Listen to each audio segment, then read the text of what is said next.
صبر وکوئ چې لږ دا څه ورته وایي دا ګردونه کینی سوشل میډیایي بیا حقیقت معلومیږي چې موضوع چیرته ده او چیرته ځو هغه نه باید مخکې ځو دا ورته وایي چې دا مزاح نه دی او شیرزاد ورور په دې باندې ډېر بحث زما په نظر ملاتړ همیشه شوی دی دلته څو پوښتنې دي هغه باید جواب شي آیا موږ باید یو بلډینګ جوړ کړو که هر خدای بلا بلډینګ لور هغه ولې تحقیق کوو مثلا ننګرهار کې تاسو په دې خبره سئ تورخم په لار چې ځئ د دې خواته نه پوهېږم کوم شی ورته وایي هلته غاټ شفخانه ده اوزګاره پرته ده نیمه غازي امان الله خان ښارګوټي سره بالکل نو دغه څو بحثونه دي باید د پردې شاته دغه بحثونه شوي وای دا پلانونه تړل شوي وای هغه نه بعد خلکو ته معلومات ورکړل شوي وای اوس خلکو ته معلومات ورکړل شو اعلان وشو لیکن شاته کوم پلان اقلا زه خبر نه یم کوم پلان نه که نه پلان باید شوی وای یو ځای ته باید انتخاب شوی وای آیا موږ باید بله شفخانه جوړه کړو که شفخانې تیار لرو آیا مشینري ته وخلو ډاکټران لرو که نه لرو کول خپل ډاکټران ولیږو چې تربیه شي او دوباره بیا راشي بیا اعلان وکړو زه په دې تشویش یم چې موږ د خلکو جذبات خو راوپارول لیکن شاته کوم پلان نشته دی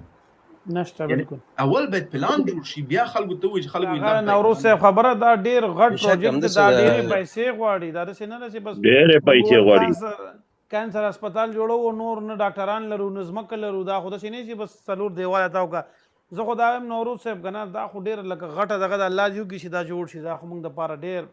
کومک به زما خپله دا خیال دی چې د تورخم او د کابل په لاره باندې وړې وړې شفخانې جوړې شي دا روزانه ټکرې کېږي دا چې د کابل نه جلال آباد ته د جلال آباد نه کابل ته رسې په لاره مړی زه یم چې دومره شیان جوړ شي چې چاته ادمن چې دا پټی ولګوي سرش کېدلی ټانکې ولګوي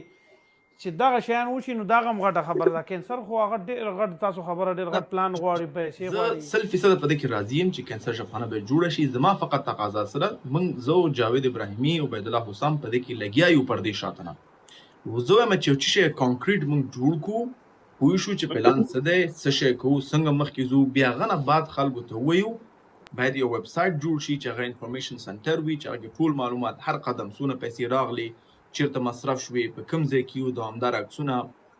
د هر چا مسؤلیت معلوم وي چې جاوید ابراهیمي څه شی کوي قمر بنسټ څه کوي عبید الله حسام څه مسؤلیت اخلي یعنی موږ پرون ما جاوید ابراهیمي حسام په دې باندې بحث کوو ما ورته یو کس امیر وټاکئ زه امارت نشم اخیستی دلیل دا دی چې زه د خدای بلا شان کې مصروف یم اوس دې حالت کې نه یم چې زه یو بل پروجیکټ هم په مخ کې ویسم نو ما جاوید قضا وکړه ته امارت واخله اوس هم ورو د اقتصادي بخش مخ کې ویسي او زه په دې فکر کوم چې اوس محمد نبی چې کوم اعلان کړی دی د عادي شفخانې سره دوی کولی شي ځکه دوی مخکې تجربه لري